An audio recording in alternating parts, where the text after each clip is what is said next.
Bajaj finance में तेजी चल रही है एक महीने से मयूरेश। बहुत शॉर्ट था बाजार कि ग्रोथ स्लो डाउन हो जाएगी वगैरह वगैरह। एक हफ्ते 10 दिन से जो अच्छी तेजी पकड़ी है बजाज फाइनेंस के स्टॉक डायरेक्टर सब लेके आई है एक महीने का ग्राफ। और अब ये गाइडेंस 24-25 से बढ़ा के 28-30, जब 27% ग्रोथ आई थी पिछले क्वार्टर, लोगों को लगा अब ये 22-25 तक पहुंच जाए, बट उन्होंने इस बात का खंडन किया। ये देखिए एक महीने में 500 रुपए चला है, जबरदस्त। आपको लगता है कि बाय ऑन डिप्स अभी भी रखना चाहिए बजाज फाइनेंस में? रिजल्ट के बाद का ट्रेड कैसा है? कमजोरी लगती है, बाय ऑन डिप रखती है, तेजी जारी रहेगी? Mayuresh. Morning Ajay ji. To large extent जैसे आपने राइटफुली कहा, आई थिंक जो एक मूव आई है, आई थिंक वो थोड़ी प्रीएम्प्टिव मूव थी आफ्टर द रिजल्ट्स, जो एक प्री रिजल्ट्स रिलीज इन्होंने पेश किए थे। तो कहीं ना कहीं आई थिंक जो नतीजे आए हैं उसको बाजार के हिसाब से और प्राइस के हिसाब से फैक्टर इन हो चुका है। When it comes to the management commentary, you're absolutely right. I think जो EM ग्रोथ का कॉरिडोर इन्होंने बताया है काफी तगड़ा है। अज्यूमिंग कि स्लोडाउन फियर्स अगर वेस्ट में होते हैं और हमारे यहाँ भी थोड़ी सी आई थिंक नरमाहट दिखती है, तो having said that I think जो GNPAs NPAs में एक रिडक्शन हमने देखा है, which is quite a significant one year on year basis पे, even on on quarter basis, ये काफी एक पॉजिटिव फैक्टर्स लाते हैं। And because return ratios काफी तगड़े रहेंगे, the NIMs should get maintained। थोड़े टेपर डेफिनेटली हो सकते हैं अगले कुछ तिमाहियों तक, but return ratios I think will remain extremely robust। On top of that, अगर आप इनका कस्टमर बेस देखें, I think that has been growing at a very very fast pace। More specifically, I think जो cross sell customers हैं 40 million के आसपास, ये जबरदस्त अपॉर्चुनिटी देती है उनके जो सुपर ऐप जो डेवलप हो रहा है उसके लिए, जहां पे ओपेक्स कॉस्ट और भी रिड्यूस होते जाएंगे in the coming few quarters। तो मूव आई थिंक बाजार ने प्रीएम की थी, numbers have been good as per market expectations. तो यस, आई थिंक एक पॉजिटिव ओपनिंग जरूर देखना होगा बजाज फाइनेंस। बजाज फाइनेंस पर तो इनफैक्ट हमने डीप डाइव भी किया और निकुंज का भी कहना है कि गोल्ड के प्राइस पर डायमंड मिल रहा है, पोर्टफोलियो कैटेगरी का स्टॉक तो है ही।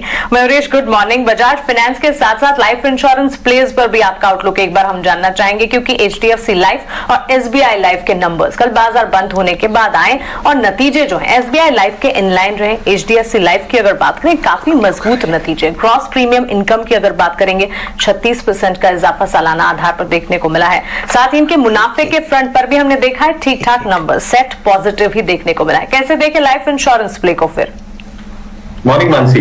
नहीं, दो चीजें। एक आई थिंक जो मार्च तिमाही रहती है, काफी I think tax saving schemes के बदौलत आई थिंक अच्छी खासी ग्रोथ देखने मिलती है, तो एक शायद एवरेशन का क्वार्टर भी रहता है in terms of growth numbers. Having said that, I think जो न्यू टैक्स रिजीम 1 अप्रैल से लागू हुई है और जो खुद मैनेजमेंट का कहना है in terms of the impact, both HDFC life, ICICI Pru के मैनेजमेंट ने बहुत स्पष्ट तरीके से कहा, इंक्लूडिंग मैक्स, कि जो उनका प्रोडक्ट मिक्स है at this point of time, expectations यही है कि 12 से 15% की जो एक डी ग्रोथ देखने मिल सकती है टॉप लाइन में और बॉटम लाइन में, ये बिल्कुल मुमकिन है। दूसरा I think product mix, Mansi, ये वक्त में over the next few quarters and years बहुत महत्वपूर्ण रहने वाला है। क्या प्रोडक्ट्स आप लेके आते हैं मार्केट में, स्पेसिफिकली प्रोटेक्शन प्लान्स जो काफी लाइफ इंश्योरेंस कंपनीज लॉन्च कर रही है, नॉन पार्टिसिपेटिंग जिसे हम कहते हैं, जहां पे मार्जिन्स काफी अच्छी होती है। Value of new business margins सारी कंपनीज के लिए अच्छे रहे हैं, but new business premium growth कैसे रहती है ये देखना बहुत लाजमी होगा, specifically in terms of how the new tax regime will play out, और जो प्रोडक्ट मिक्स है specifically for a few players with in space. Having said that, मुझे लगता है थिंक जो ओपेक्स कॉस्ट होता है वो भी एक महत्वपूर्ण पहलू होता है। HDFC लाइफ, ICICI ग्रुप के लिए ओपेक्स कॉस्ट थोड़े हायर साइड पे है। SBI लाइफ के लिए including commission opex cost do not exceed 7.5-8%, और इनकी जो नेटवर्क है बैंक इंश्योरेंस की वो काफी तगड़ी है। तो आई थिंक इन लाइन जरूर रहेंगे SBI लाइफ, बट अगर मुझे स्टैकअप करना है the players assuming all these factors, मुझे लगता है SBI life still stable. Gujarat based PSUs आप पकड़ लीजिए, सब में जबरदस्त तेजी नजर आ रही थी। मयूरेश, आपका ध्यान गया कुछ पॉलिसी चेंज हुआ है, उसकी वजह से गुजरात बेस्ड कंपनियां ज्यादा डिविडेंड दे सकती हैं, बोनस स्टॉक स्प्लिट कर सकती हैं, कुछ काफी और चीजें भी आई हैं। अच्छी कंपनी भी थी बट लिक्विडिटी नहीं होती थी उनमें कई बार। आपका नजर गया उस मैटर पे? आपको कोई पसंद आता है?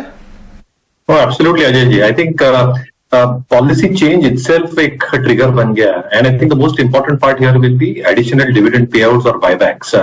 बोनस और स्टॉक स्प्लिट्स का आई थिंक प्राइस से कोई मतलब नहीं रहता, क्योंकि आई थिंक फाइनेंशियल्स कोई बदलते नहीं है because of these two factor. इसलिए आई थिंक पहले दो फैक्टर्स पे अगर हम ध्यान दें तो मुझे लगता है आई थिंक जहां पे स्टेबल बिजनेसेस हैं, जहां पे कैश ऑन बुक्स हैं, ये दो companies for example GSFC, I think it's an holding company for all Gujarat based companies Ajay ji, वो आपके जीएनएफसी हो या अन्य गुजरात बेस्ड कंपनीज हो, तो कहीं ना कहीं I think if the other companies are expected to increase their payout as an holding company, I think the additional benefits will probably come through from the holding investments that you have. On top of that, इनका जो खुद का business model है, जो product mix है और जो खुद डिविडेंड पे आउट देते हैं 2% के आसपास, ये आई थिंक एक अच्छा एक मोमेंटम प्ले रह सकता है। At the same time I think अगर हम जीएमडीसी की बात करें, again balance sheet dynamics very very attractive for both dividends and buybacks, looking at the cash और जो क्राइटेरिया सेट आउट किए हैं गुजरात गवर्नमेंट ने।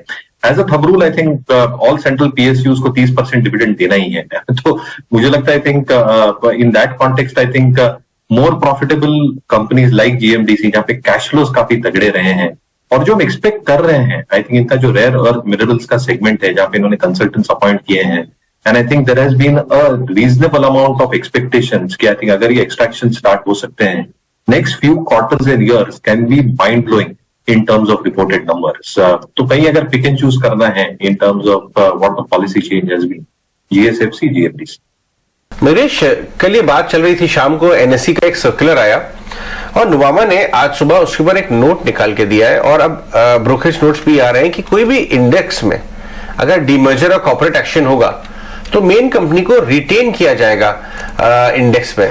पहला क्या होता था, इनफैक्ट बाकी सारे स्टॉक्स में भी, मिड कैप्स में भी होता है कि जब जो कि कोई भी डीमर्जर और कॉर्पोरेट रीऑर्गेनाइजेशन हो रही होती तो उस समय के लिए मेन कंपनी लिस्ट करना बंद हो जाती है, ट्रेड होना। इसकी वजह से अगर ये ना होता तो $3 बिलियन का आउटफ्लो हो सकता था रिलायंस इंडस्ट्रीज में, लेकिन ये सफाई आई है और नुवामा ने एक नोट निकाला है। मयूरेश, आपने देखा है ये? Absolutely Ajay, and I absolutely agree.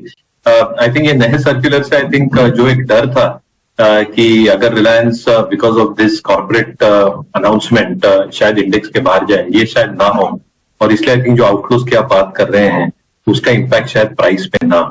मुझे लगता है I think that is a positive development. और on top of that I think जो नतीजा है, obviously I think O2C outperform quite significantly, थोड़ा मॉडरेशन जरूर देखे जा सकते हैं, बट रिटेल जिस हिसाब से ग्रो हो रहा है, my own take in terms of ARPU increases that can happen over the next couple of quarters. Yeah, I think retail-oriented businesses, so I think अच्छा खासा मजबूत रखेगा. And the best part of that statement post numbers, Ajay ji, was that कि overall जो net debt to EBITDA है उसको हम 1.5 times के ऊपर जाने नहीं देंगे. So I think जो debt का खतरा रहता है Reliance के ऊपर with the new capex projects that they have got, green hydrogen हो and otherwise, with this statement I think a lot of fear should get allayed in terms of net debt to EBITDA levels not exceeding 1 or 1.2.